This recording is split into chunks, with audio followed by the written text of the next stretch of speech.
Welcome to the I Love Coaching podcast, the show where we help coaches, entrepreneurs, and leaders build businesses that create massive impact. I'm Adam Roach, alongside my incredible co-host, Jess Weber, and we're here today to bring you the best strategies, mindset shifts, and real-life success stories to help you level up in your coaching journey. Whether you're launching your coaching business, scaling to 6 or 7 figures, or just looking for inspiration to push through, this podcast is your go-to resource. We're bringing you expert insights, real talk, and actionable items every single episode. So if you're ready to take your coaching game to the next level, then let's dive on in. Welcome back, everybody. Welcome back to the I Love Coaching podcast. My name is Adam Roach. I'm your host, along with my co-host, Jess Weber, and I am so excited to be here today. Jess, what's new? Well, I have been gallivanting and traveling and recovering from said travels. And during that time, because it was a work trip for me, I had a lot of conversations with people and have really come to discover this difference in mindsets based on the way that you receive income. So I wanted to talk to you a little bit today. I thought we could do this podcast on whether or not you're truly an entrepreneur. Ooh, okay.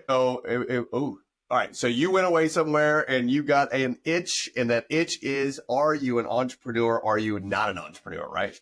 Yes. I mean, I mentioned it in a previous podcast, that I've read a book recently by Patrick Bet-David called Choose Your Enemies Wisely. And he shared a third term because, typically when we talk about people, we talk about employees, which are W-2 mindset, right? Because that's how they're receiving income in the US, or owners of businesses, which are usually entrepreneurs. And we call that a 1099 mindset, right? But what he shared was there was a third category of behaviors and individuals, and those are what we call intrapreneurs. So instead of intra, it's intra. And that's because they are usually W-2 employees, right? So they're employees inside an entrepreneur's business. So they're expected to behave like an entrepreneur as long as it's within the owner's framework and vision. And yet they don't always receive income that way. And so my trip and my travels made me realize how many more people are out there that have this idea that they think they're an entrepreneur, but they're still in that W-2 mindset. And so that's where I kind of wanted to sit this episode. I mean, I'm in this episode really fast. If you collect a K1, then way to go. You're an entrepreneur and a business owner. Done. And I mean, that was the shortest podcast on the planet, and everybody else, enjoy your paychecks. That was an easy one. Yes, exactly.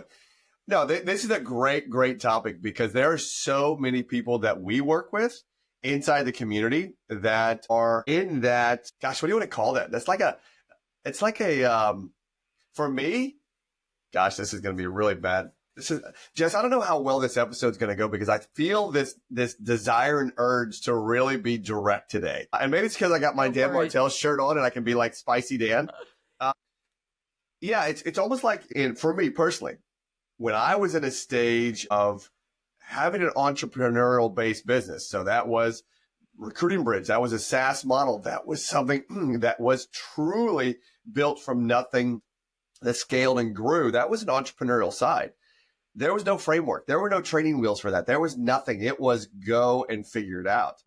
And then while I was a team leader with Keller Williams, that was, you were kind of coached and trained to be an entrepreneur, but you weren't an entrepreneur, right? To your point, the intrapreneur, you weren't an entrepreneur because you collected a W-2 and you definitely didn't get a K1 because a K1 would have been that you owned part of the business. Now, if you own part of the business, all right, I can see how that would work. I got to tell you, though, personally, that confused the shit out of me, right? My brain, which is an entrepreneurial-based brain, was in this caged lion space of let me out and let me do what I need to do without any boundaries. But I did relatively well in that space, though what we're finding, Jess, we're going to have so much fun here. What we're finding is as we are building the I Love Coaching community, I've found this niche. I've found this marketplace of team leaders. That's who I was, right? We have preached on our podcast. We have preached in the community that you are most suited to coach the person you were when, Jess? 2 to 5 years ago. Exactly. Right. Now, it's a little longer for me when I was a team leader, though what I'm finding is I can speak their language. I know their fears. I know their pains. I know their growth mindedness. And I also know that the right ones feel like I did, which is a caged lion ready to get out, but they're a little afraid when that door gets opened and the lion can walk out and go into the jungle, but they're like, holy shit, I've been in this cage for so long. What do I do when I step out, right? And that's what we're finding. We're finding that these people who think they're entrepreneurs, they're not really entrepreneurs because they're collecting the W-2, but they think they can think like an entrepreneur. But again, they're still a caged lion. Well, I think that's the behavior for anybody. So I was never in the team leader role. I joke that I don't like rejection, so I just chose not to choose that one. But I did a little bit of every other role in a market center, right? In a brokerage model on the leadership team. And it's the same across all of those roles. You are encouraged, like so many other entrepreneurial businesses, because I'm thinking back to my franchise days when I was in an education franchise and tutoring, right? It was, hey, this is a franchise model, meaning it's an entrepreneurial model. Go ahead, get creative. Let's do what we can do to grow the business. And that concept of grow the business because you'll see results financially, opportunity-wise, leverage-wise, something that, kind of spoke to your soul. You were pushed to go do more, be more, make more. And yet you actually didn't. It was the one who had the K1 that made more and got more. That's right. And they felt like because they were the one putting up the collateral to start the business, or they were the one assuming the financial risk, that they were going to keep you in that, employee cage, as you put it so well, that W-2 cage. Because for them, it felt safer, right? Yeah. And they often had a feeling of insecurity or fear around letting others thrive inside their business. And so it's this really interesting dichotomy of, are you an employee mindset? Are you an owner mindset? And how do you make the transition between them, which is really, I kind of where I wanted this conversation to go. Well, I want to go back to your word safe. Because I'm going to call BS on safe.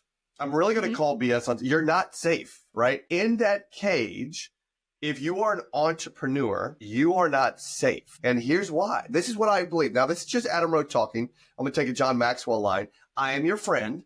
Though I'm going to be really honest and speak from my own personal self here. You're not safe in the cage. No, because you're not. It's a perceived safety. It's a perceived safety, yeah. But here's the thing. Any business could have, well, specifically in the real estate world, because there's so many variables to a business such as that brokerage that could impact revenue, that could impact expenses, that could impact net profit, that could impact profit margins. And so you again, I'm just talking about team leaders right now. As team leaders, you're in this cage right here, and you think because you get an $80,000 salary and maybe you have $50,000 opportunity for bonuses, that the $150,000, whatever the number is that you could be making, gosh, sure feels good. All right, that's cool.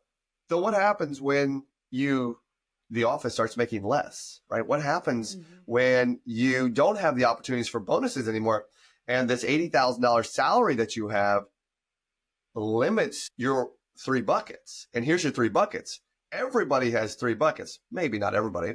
Though you have a past bucket, which is your yesterday's debt. You have a present bucket, which is today's lifestyle. And you have a future bucket, which is tomorrow's dollars, right? And if this $80,000 is what you're making, you're trading your time for, and you don't get to go out and get your bonuses anymore because, well, the market center isn't as profitable as it once was, you're not safe, right? You might have, well, what do they always say? You might actually have more month than the money, right? Your month might outrun your money here, and that can be a problem. So we're being really biased here from the standpoint that we have the opportunity for you, right? It's come be a freaking coach. Come be a coach. Yeah. I mean, yeah. So yeah, I don't believe in that word safe, and I know it's a perceived safety, though you're in a cage, and at any point in time, someone could not feed you.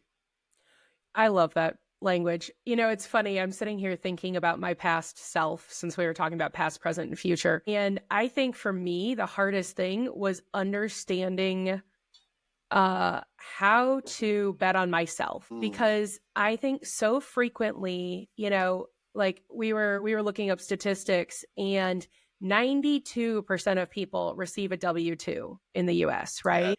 And so only 8%. 92%.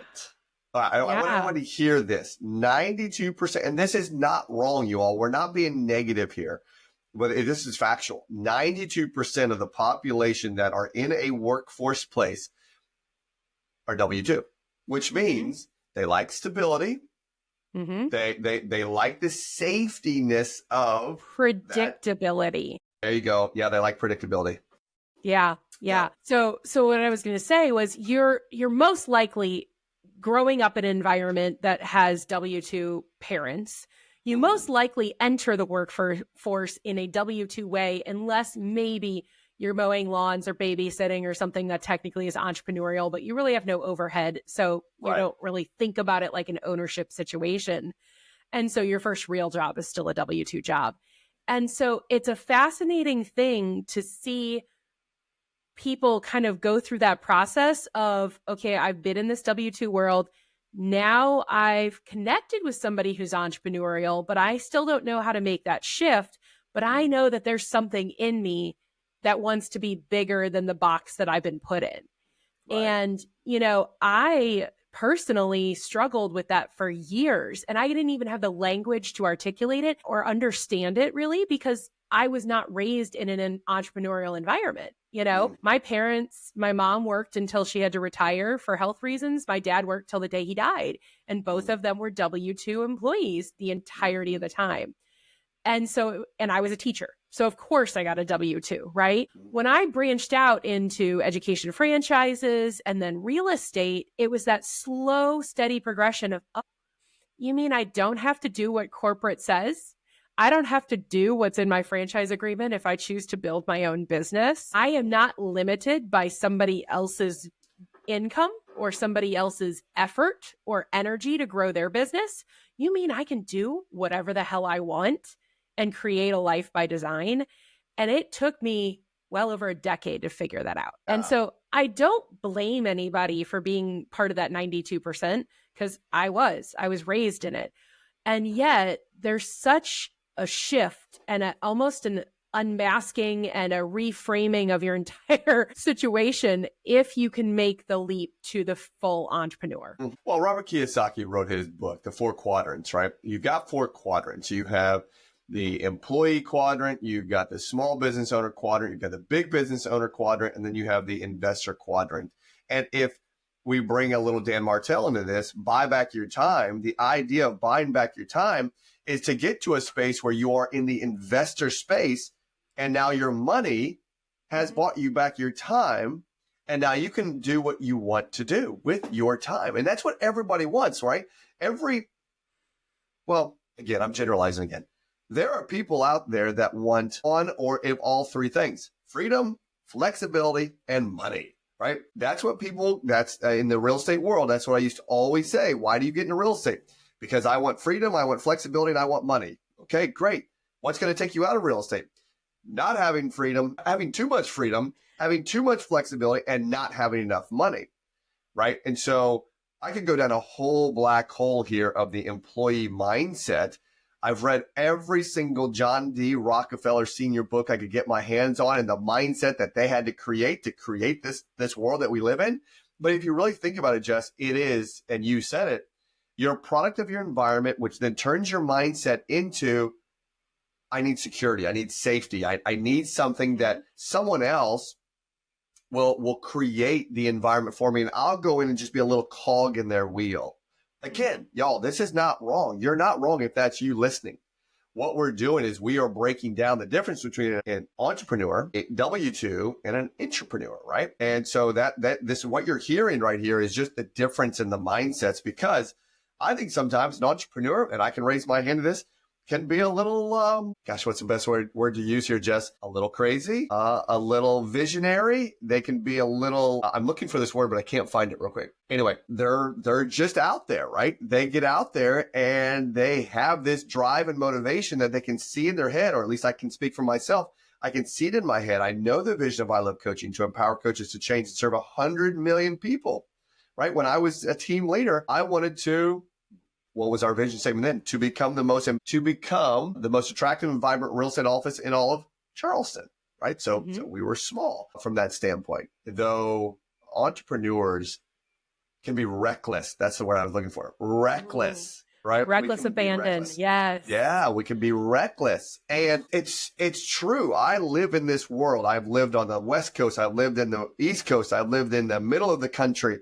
I've lived all over because I go, right? And I can be reckless at times, though I say that in a loving way, because sometimes it's people like us, Jess, that can be a little wild and crazy and open and know that we will impact 100 million people through a simple little coaching model, and we can have a difference in this entire world, right? That's what we believe.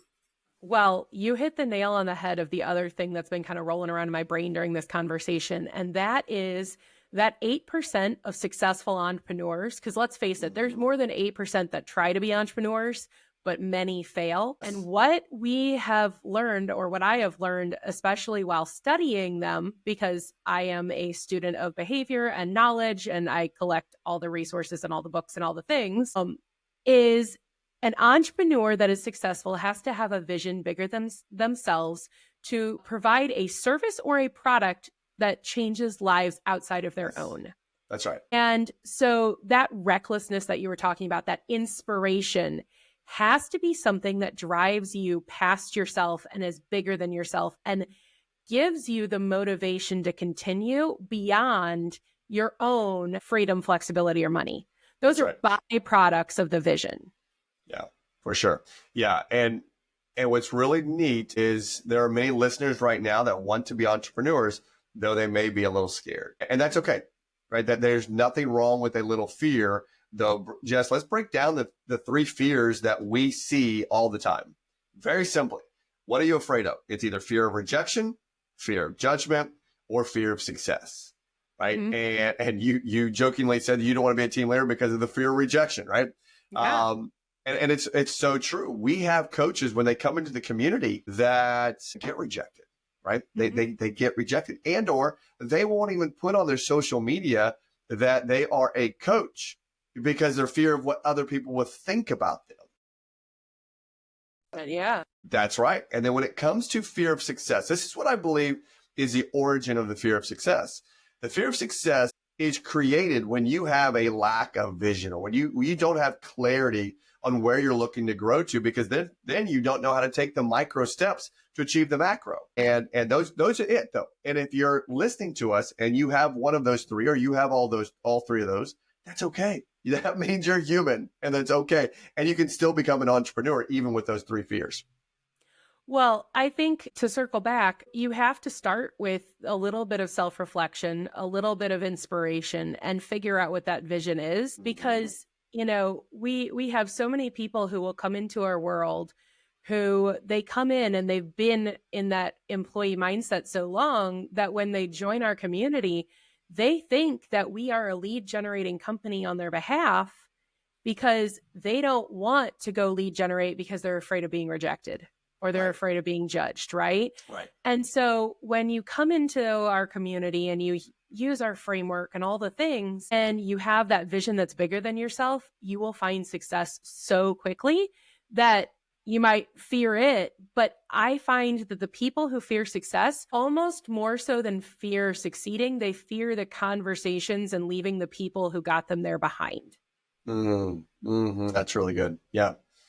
Yeah. The other thing too is you have to think, as Jess just alluded to, that this isn't about you anymore, right? Sure. Yeah. You may have past, present, and future buckets that you're responsible for. There may feel a sense of maybe a little recklessness about you because now you're going out on a limb and you're going to tell people that you're in the coaching space. Though the moment you can stop making this about you is the moment you win, right? It's the moment you can really understand that this is for someone else. It's what we teach in the social media world, that social media is not for anyone listening, right? Anyone listening to this right now, social media is not for you. It's not for you. It's for the people that are watching you. And that's why your content has to align with someone that is watching you if you are someone that is providing value of business orientation, right? I mean, that's how it works. So the neat part about this is that if we go back to the entrepreneur now, let's talk about the entrepreneur. And I think that's an easy conversation. The entrepreneur is just what we said. That's that caged lion that is in that cage, that maybe the cage door is shut because they don't know what to do next, or they don't know how to go do something next. That's a hard place to be, because if you are someone that has big vision and someone that has big dreams and thoughts, but yet you're in this cage because now you're under someone else's ideas and plans, yeah, it can be a little scary and you may not know what to do next. Oh, for sure. And know that you're not alone in that, because I think almost every entrepreneur started out that way. To me, I see it almost as like a spectrum, and you have to transition between working for somebody else, working with somebody else, and working for yourself. That's right. Yeah, that's really, really good. And that's what, when I wrote the white paper on this in 2021, it was solely for that, right? The idea was that I wanted to build something that was for a human that had passion for coaching, yet didn't want to leave a safety net, or didn't want to leave an environment where, I don't know, it was easier for them, but they had this drive, they had this motivation to build an impacting coaching style business. And so the white paper then became the vision for then the blueprint. And then the blueprint was just the stepping stones on, okay, fine, keep your job, keep your W-2, though dabble a little bit over here into an entrepreneurial space where we can teach you how to build whatever income you want, whether that's from an additional $1,000 a month or an additional $100,000 a month. The model that we have built scales beyond six figures, and you can plug into that while you're still in your cage. Yes. Well, that goes back to, we realized that your original iteration of this company, I Love Coaching, was asking people to be entrepreneurs. And we recognized through, work, and it took Adam and I a year of working together before we truly had that aha moment of, we need to help build more entrepreneurs, because the mission of changing and serving 100 million lives was not going to be achieved by employing entrepreneurs. That's right. And so, we went through massive changes. And that's the other thing that I wanted to mention is, it's okay to change your vision. It's okay to change your delivery mechanism if the vision stays the same. That's the beautiful thing about being an owner, is you can do whatever the hell you need to do to get the thing done in the way that aligns with you authentically. And so that's exactly what we've been on, is now over a 2-year journey together of discovering how can we authentically help other humans build effective coaching businesses while staying in alignment with the goal of changing and serving 100 million lives. That's right. And anybody can build a coaching business. Anybody can. Anybody can step into that entrepreneurial space in the coaching business, because you have what we call character shaping events. We teach you how to expose those character shaping events. We teach you how to take those character shaping events and theme them. We teach you all the process, then the problem solution cycle, to building your value proposition, to understanding who your avatar is. And the neat part, Jess, is that I don't know the actual number right now, though we have turned entrepreneurs, I'm going to say maybe a couple handfuls now, couple handfuls of entrepreneurs into entrepreneurs. Oh, dozens, if not hundreds, have gone through our stuff and seen results on the other side. I'm talking about they've retired from their entrepreneurial cage. They've gotten out of that cage. I would still say dozens minimum. Yeah. And that's only in the 2 years I've, known the people in our world. But at the same time, we have a goal to reach 100 million. So, we want a few more to come through, and understand that having clarity on the vision and then taking action and not being afraid of rejection or failure or success and crushing those fears is really where you see success happen. Yeah, for sure. And you got to know that going into it, it's not going to be perfect. You got to know going into stepping in to, or from a W-2 role, from an entrepreneur role to a entrepreneurial role isn't going to be perfect. The path isn't going to be smooth. The path isn't going to be easy. Though when you find the right model and the right system and the right community to plug into, it can shortcut any hurdles, because we all talk the same language. We all speak the same language of been there, done that. And so the more we can help, the more they can help, and the more they can help. It's just this vicious cycle of how we get to 100 million. Exactly. And it's so simple. You find your people. I know that for me, it took a long time to find people that I felt were my tribe, my community, cut from the same cloth kind of situation. And yet every time I find one now, I embrace them and I pour into them, and they do the same. Yeah. And so I think part of that fears, those 3 fears that we find, is people feel alone. They don't know where to start. And so they let those fears be the hurdle to keep them from taking action. And I'm telling you that when you find the right people who have made the leap like we have into being entrepreneurial, it completely changes the game, because you realize you're not alone. You can learn from past experiences, so you can expedite the process, and you get a massive feedback loop, right? Which feedback is such a valuable tool that people don't honestly prioritize receiving, because they want to look good and be right all the time. And so it's one of those things. Breakfast of champions. It is. And feedback is the breakfast of champions. It is. And it's like, and so finding people that are your community, your tribe, that provides a safety net that you might have been seeking in your W-2 world, in your entrepreneurial world, because they then become that feedback loop. They become that safety net. They are there to cheer you on. And so that's the beautiful thing about finding community. And, I really didn't plan on this episode going this direction to be a shameless plug for our community. Sure. But, it's as simple as using Adam's URL that we bought on GoDaddy a while back. bookacallwithadam.com. Pretty easy, right? Yeah, for sure. Well, and again, anyone listening right now, we started this off by talking about the difference between a W-2 or an employee to an entrepreneur to an entrepreneur, right? And you can own your own business. You can actually do this, and you can do it while you have your safety net. And that was the original vision that now we have transitioned into helping everyone. Though, Jess, I really love this. I love this approach to serving people who are in the cage with the door open, and they know they have this ferocious appetite to serve and impact and make money. And I want to be the stake on the outside of that, right? I want to be the stake that lion is walking out of the cage to go get and devour. And then the cage behind them shuts, and now they're wild and free out into this wild wilderness of the world that we are in, because life sure is fun when you're not in a cage. Oh, 100%. I mean, I've got a 4-year-old, so we watch many a cartoon, and I always think of Madagascar, the movie, where the animals think that they have this lush, beautiful life inside the New York Zoo. And then when they get into the wild, because there's a plane crash and they're running around, they're like, I never knew. I never knew. And I was like that. I thought the New York Zoo was the epitome of success until my plane crashed. And I was like, oh, there's more out there. And we can speak to a few coaches right now, real quick, before we end.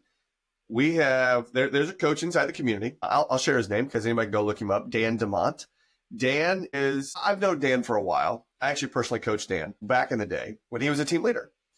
And I knew Dan was a little bit different. I knew his brain was wired just a little bit different. He's one of those entrepreneurs that was in the cage.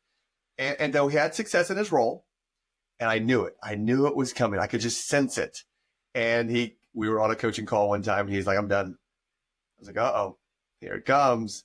He's trying to get out of the cage, right? And so he said, I'm done. And he wanted to explore his options. But here was the interesting part. He knew he wanted to get out of the cage, but he didn't know the proper steps. And so he had quite a few offers come to him because he was talent in someone else's cage. And that's when he came to me and was like, hey, can we build a coaching business? And I said, yeah. And he says, what do I need to do? And I basically just said, sit down, shut up, and listen. And he did, and he stayed coachable. And everyone listen, I want you to hear this. So that story, fast forward now, probably 15, right, yeah, about 15 months, 15, 16 months. And Dan lives in South Florida.